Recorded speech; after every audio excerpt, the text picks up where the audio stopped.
kalau pada hari siang ini Tuhan, kami boleh bersama-sama berbakti, kami boleh memuji dan membesarkan nama-Mu, dan sekarang saatnya Tuhan, kami rindu mendengarkan kebenaran firman-Mu.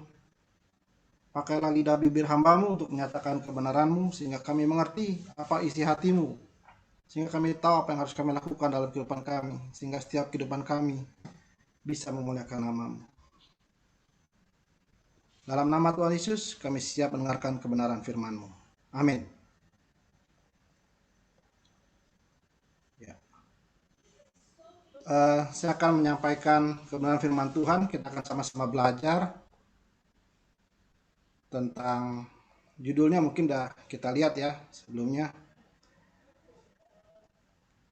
Saya dikasih bahasa Inggris, makanya saya kasih lihat bahasa Inggris juga ya, biar enak gitu ya.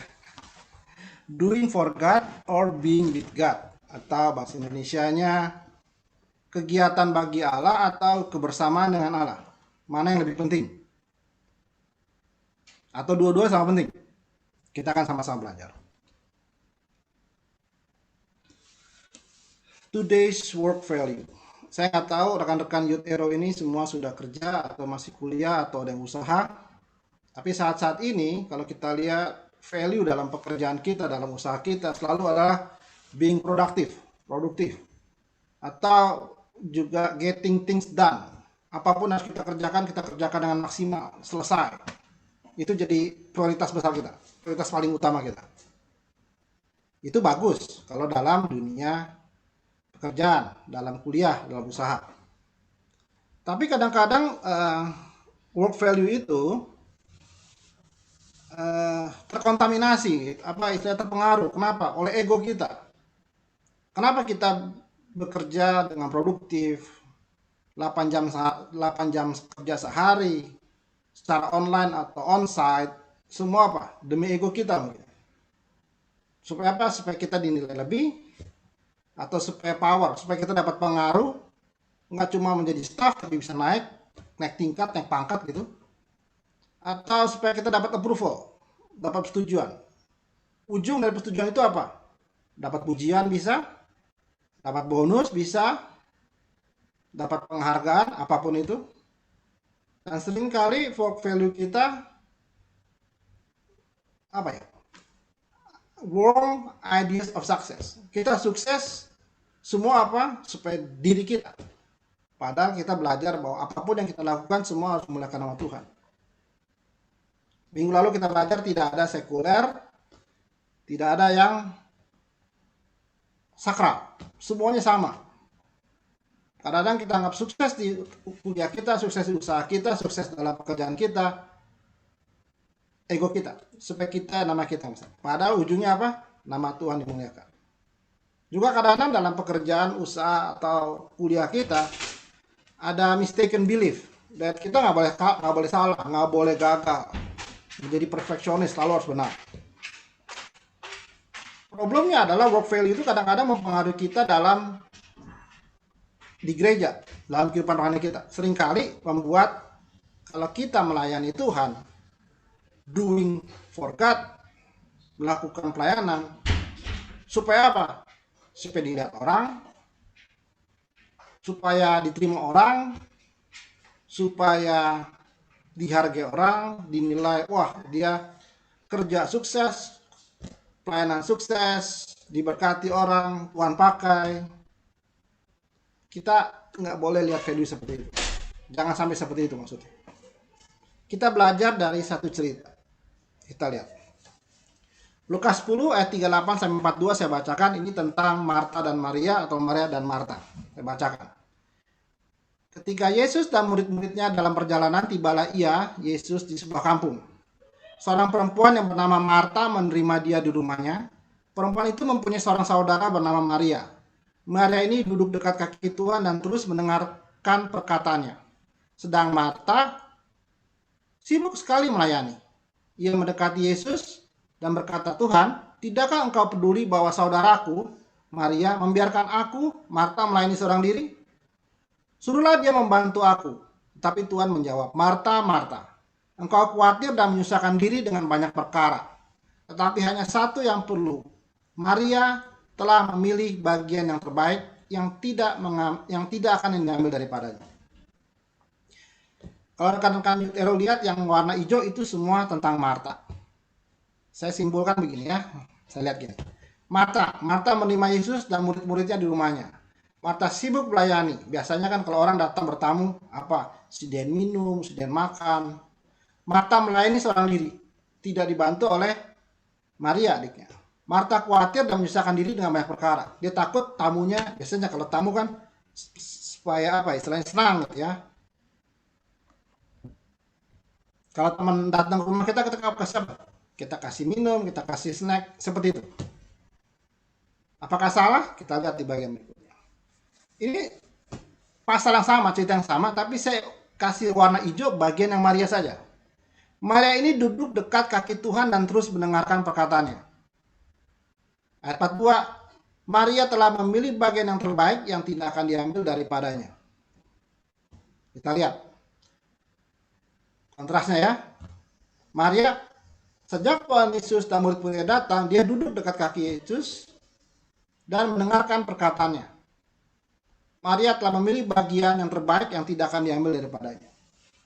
Dari perbandingan ini saya cuma mau sampai simpulin satu kalimat. Ada waktu untuk kita bekerja, ada waktu kita untuk mendengar. Sayangnya pada saat ini ketika Tuhan Yesus datang untuk mengajar, Marta terlalu sibuk. Seharusnya setelah dia menyediakan makan minum, harusnya apa? Dia duduk sama-sama Maria. Bahasa Inggrisnya, there's a time to work, there's time to listen. Kita lihat. Work for God, itu yang Marta lakukan, dia lebih berat di situ. Padahal harusnya apa? Tuhan Yesus bilang apa? Maria, being with God. Itu yang menurut Tuhan Yesus terbaik. Tapi yang dilihat, sebenarnya yang Tuhan ingin katakan apa? Semua seimbang. Work for God, pelayanan kita juga perlu. Kebersamaan kita, hubungan kita dengan Tuhan pun juga perlu. Sama-sama perlu. Ini keluar kata adalah balance. Seimbang. Dari balance ini ada satu kata yang saya dapat dari buku yang direfleksikan oleh rekan-rekan youth. Our activity toward God can only flow from our life with God. Kegiatan kita bagi Allah, pelayanan kita hanya bisa mengalir dari kehidupan kita bersama Allah. Kita tidak bisa melayani kalau kita tidak punya kehidupan bersama Allah. Kita tidak membangun hubungan pribadi dengan Allah. Tidak mungkin terjadi. Dua-duanya harus ada.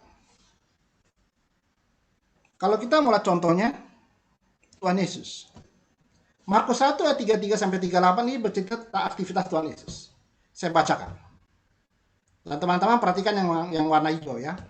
Maka berkerumunlah seluruh penduduk kota itu di depan pintu. Iya, Yesus menyembuhkan banyak orang yang menderita bermacam-macam penyakit dan mengusir banyak setan. Ia tidak memperbolehkan setan-setan itu bicara sebab mereka mengenal dia. Ayat 35. Keesokan harinya.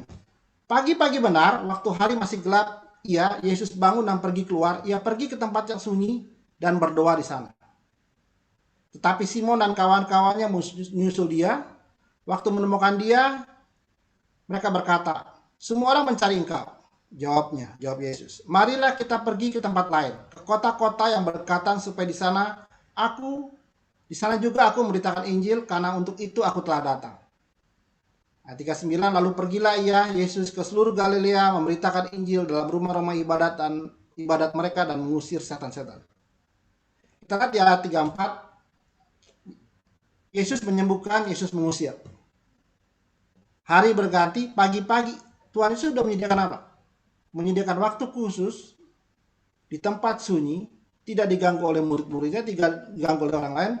Untuk apa? Untuk berdoa kepada Bapaknya, membangun hubungan. Ayat 39 dia lanjut lagi. Dia pergi ke seluruh Galilea memberitakan Injil dan mengusir setan. Apakah Tuhan Yesus sibuk? Sibuk. Dia melakukan banyak kegiatan. Tapi dia tetap menyediakan waktu untuk membangun hubungan dengan Bapaknya. Teladan ini harus kita lakukan, harus kita teladani, harus kita kerjakan. Bukan satu hal yang aneh ya, bahwa sekarang ketika pandemi, dulu mungkin sebelum kita non pandemi, aktivitas kita banyak di gereja. Pelayanan, latihan, persiapan, komsel. Tapi ketika masuk ke pandemi, udah hampir 1 tahun lewat, semua dipaksa apa? Semua dipaksa balik ke rumah. Otomatis kita jadi apa? Nganggur. Kita isi dengan apa? Sebenarnya pandemi ini Tuhan ingin gunakan bahwa kamu jangan terus sibuk. Kembali ke meja kamu, kembali ke ruangan kamu, kamar tidur kamu, sediakan waktu untuk apa? Bangun hubungan dengan Tuhan. Harusnya di saat-saat ini ketika kita lebih banyak di rumah, otomatis kita lebih banyak membangun hubungan dengan Tuhan. Lewat doa, lewat baca renungan, lewat memuji secara pribadi, lewat baca firman Tuhan. Kita lihat selanjutnya. Lukas 10 ayat 38 sampai 2 ini tentang Maria dan Marta. Kalau kita baca Alkitab, kita harus baca bukan cuma satu perikop, tapi kita coba baca ke belakang. Kita lihat ke belakang, satu perikop sebelumnya. Cerita tentang apa? Lukas 10 ayat 30 sampai 37 tentang orang Samaria yang baik hati. Di sini digambarkan seorang di Yerusalem ke Yeriko dirampok dan dipukul. Pokoknya babak belur. Orang pertama lewat, seorang imam lewat dan membiarkannya. Kemudian kedua, orang Lewi lewat dan membiarkannya. Orang ketiga lewat, seorang Samaria lewat dan membalut dan merawatnya. Apakah rekan-rekan Youth Arrow lihat? Di kisah Maria dan Marta, Tuhan mengajarkan apa? Maria mendapat istilahnya lebih dihargai sama Tuhan Yesus. Kenapa? Karena dia memprioritaskan untuk apa? Untuk mendengar Tuhan Yesus.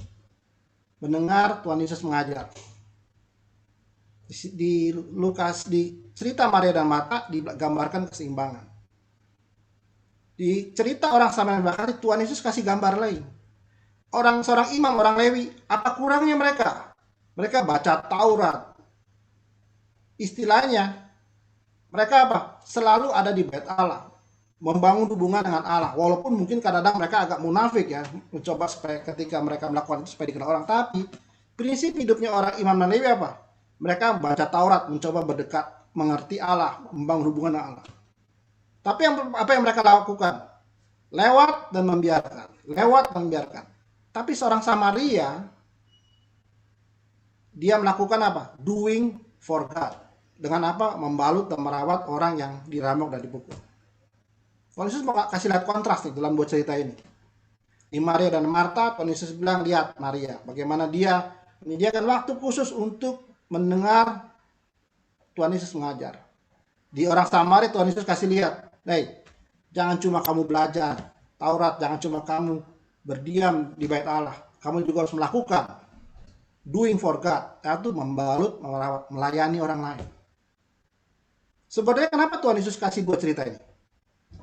Teman-teman lihat di awal perikopnya,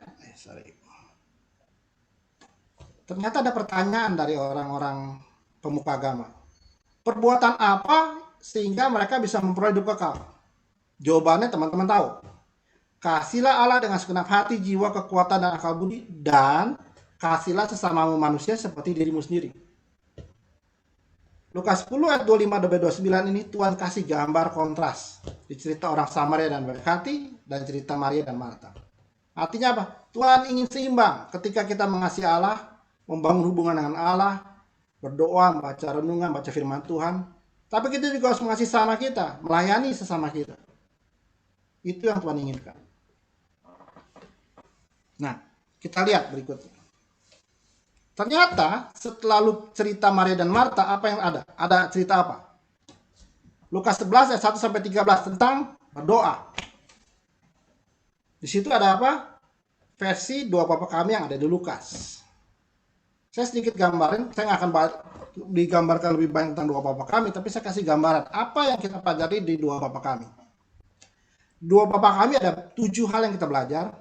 Maaf ini bahasa Inggris karena saya belajar kebetulan sesuatu yang saya ambil dari bahasa Inggris. Di doa Bapa Kami bicara tentang apa? Connection. Kita memanggil Allah Bapa kita, hubungan pribadi dengan Tuhan. Di sini Tuhan ingin mengajarkan bahwa ketika kita bangun hubungan seperti anak dan bapaknya, terbuka semuanya. Berbicara tentang apa? Surrender. Jadilah padaku apa yang kalimat di Bapa kami apa? Jadilah kehendakmu di bumi di surga. Itu kalimat yang gak gampang. Tuhan Yesus utarakan itu dengan berat ketika di malam terakhir. Jadilah kehendakmu, bukan jadi kehendak. Suatu penyerahan kita bahwa kita berserah, Tuhan punya kehendak yang jadi dalam kehidupan kita. Poin ketiga, dependence, ketergantungan. Kalimatnya apa di doa kami? Sederhana aja. Berilah kami makanan hari ini. Itu memang ketergantungan kita. Jadi kalau kita istilahnya being with God, sebenarnya itu kita belajar tentang Bapa kami. Bagaimana kita bangun hubungan, kita berserah pada Tuhan, kita tergantung sama Tuhan. Bahkan di sini ada cleansing, apa? Kita meminta ampun pada Tuhan. Tapi bukan cuma kita minta ampun, kita juga harus rilis, mengampuni orang, dan membawa kelepasan, deliverance. Lepaskanlah dari yang jahat. Terakhir fulfillment, itu apa? Bagi kemuliaan bagi Tuhan. Saya mau sampaikan di sini bahwa sederhana saja. Bahwa untuk mencapai satu keseimbangan, balance dalam hidup kita, bagaimana kita doing for God, melayani, itu bisa seimbang dengan being with God, memiliki hubungan kebersamaan dengan Tuhan, kita mesti melakukan yang namanya cek. Bagaimana kita bisa cek, menilai sesuatu? Kita harus tahu dulu. Kenal Allah, kenal diri kita, kenal orang lain. Dari poin ini saya mau baca satu hal yang saya perlu sampaikan. We cannot give what we do not possess, atau we do not know. Kita tidak dapat memberi nilai, memberi pertolongan kalau kita tidak memilikinya atau kita tidak tahunya. Kita tidak mungkin melayani orang lain kalau kita tidak tahu apa diri kita yang bisa kita berikan untuk pelayanan mereka. Apakah karunia Tuhan buat kita? Baru kita bisa tahu. Baru kita bisa melayani orang lain. Lebih detail ini yang saya mau kasih lihat. Mungkin teman-teman ada yang sudah kerja atau yang kuliah. Kita belajar sedikit lah ya. Di dalam pemerintahan itu ada legislatif, eksekutif, yudikatif. Legislatif itu apa? Membuat undang-undang. Eksekutif apa? Melaksanakan undang-undang. Yudikatif itu apa? Mengawasi pelaksanaan undang-undang. Itu apa? Prinsip apa? Check and balance. Check and balance. Supaya seimbang. Supaya eksekutifnya nggak otoriter, maka ada yudikatif. Supaya eksekutif nggak akal-ngakalin apa yang dilakukannya. Beda dengan yang membuat undang-undang, legislatif. Mungkin teman-teman ada yang belajar tentang keuangan. Kredit versus debit harus seimbang. Aset harus seimbang dengan liabilities dan capital. Ternyata untuk mencapai suatu balance itu harus ada ceknya dulu, ada apa ya, pembandingnya, harus ada yang diujinya. Nah, kalau di Alkitab kita lihat, di Alkitab kita belajar ada Nabi Samuel. Nabi Samuel ini apa yang dilakukannya? Dia menegur Raja Saul.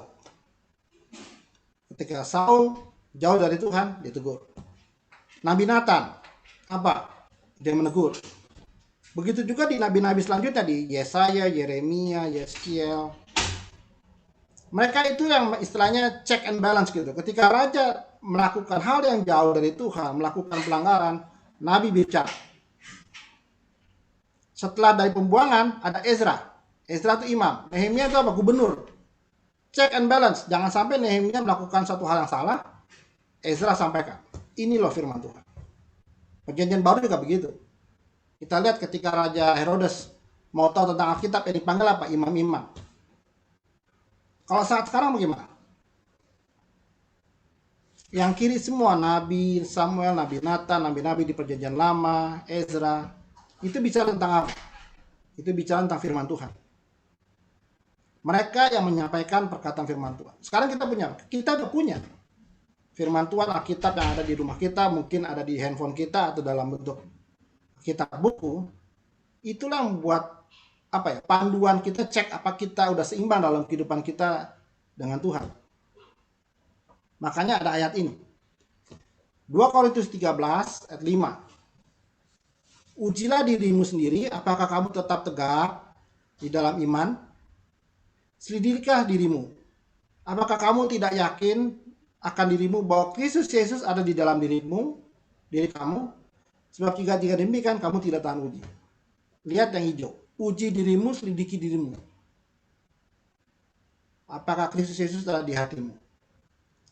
Mungkin teman-teman sering kali lihat, saya berapa kali tampilkan, ini dia. Ada 3 lingkaran. Ada lingkaran yang S-nya di atas, salib ini di luar, S ini self ya. Kemudian ada yang S di dalam, salibnya udah di dalam tapi masih di bawah bangku. Ada yang ketiga, God-centered life, salibnya di atas bangku, S-nya, self-nya di bawah. Gambar ini menggambarkan siapa yang bertata dalam kehidupan kita. Kita mesti uji. Apakah kita memuliakan Tuhan atau kita mengutamakan diri kita? Apakah Tuhan menjadi prioritas hidup kita atau bukan? Saya yakin untuk orang-orang yang self-centered begini, pasti hidupnya tidak balance. Tapi ketika orang yang di sini, yang salib Kristus bertata dalam kehidupannya, pasti dia mempunyai kehidupan yang balance. Dia ada waktu untuk being with God, membangun hubungan dengan Tuhan, bersama dengan Tuhan, lewat doa, lewat renungan, lewat baca firman Tuhan, lewat pujian penyembahan secara pribadi, dan juga ketika dia melayani orang lain, baik di dalam gereja maupun melayani sesamanya, membantu temannya yang kuliah atau kerja. Itu part juga dari mana kita doing for God.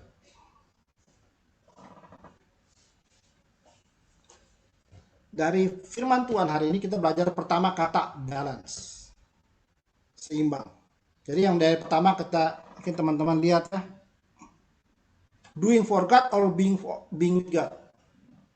Saya nggak akan bilang ini salah satu penting, tapi dua-duanya penting, harus seimbang, balance.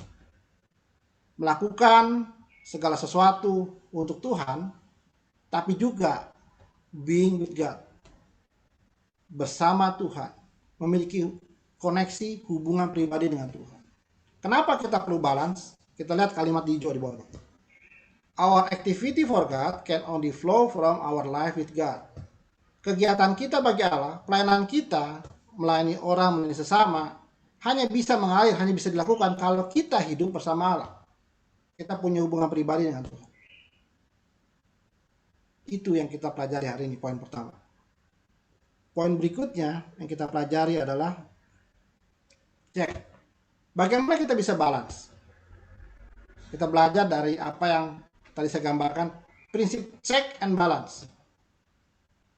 Cek kita bisa lakukan, uji, kita apa? Kita tahu. Kita kenal Allah, kita kenal diri kita siapa, kita kenal orang lain. Lihat kalimat yang hijau. We cannot give what we do not possess atau we do not know. Kita tidak memberi, kita tidak melayani orang lain kalau kita tidak memiliki atau kita tidak tahu. Ambil contoh sederhana. Ketika teman-teman rindu untuk melayani konseling, melayani dalam bentuk komsel, tentu teman-teman harus punya sesuatu apa? Hubungan pribadi dulu dengan Tuhan sebelum teman-teman ada dalam komsel. Komsel memang bermanfaat. Tapi kalau cuma komsel doang, tanpa ada hubungan pribadi di luar komsel itu dengan Tuhan secara pribadi, akan tidak seimbang. Komsel mungkin membuat kita terbakar, tapi setelah pulang komsel kita bisa jatuh lagi. Bisa terhilang. Teman komsel bilang, ayo kita berdoa lagi, ayo kita sama-sama komsel. Naik lagi kerohanian kita. Tapi tidak seimbang, tidak stabil. Kita harus tetap punya kehidupan pribadi bersama dengan Allah, being with God. Firman Tuhan tidak saya perpanjang, tapi saya rindu melalui renungan yang kita belajar pada hari ini, doing for God or being with God, dua-duanya kita lakukan. Mungkin saat-saat ini kita lebih banyak di rumah, maka maksimalkan being with God-nya. Baca Alkitab udah ada, berdoa bisa, memuji Tuhan. Untung ada YouTube. Kita bisa lihat, putar, nyanyi lagi. Banyak.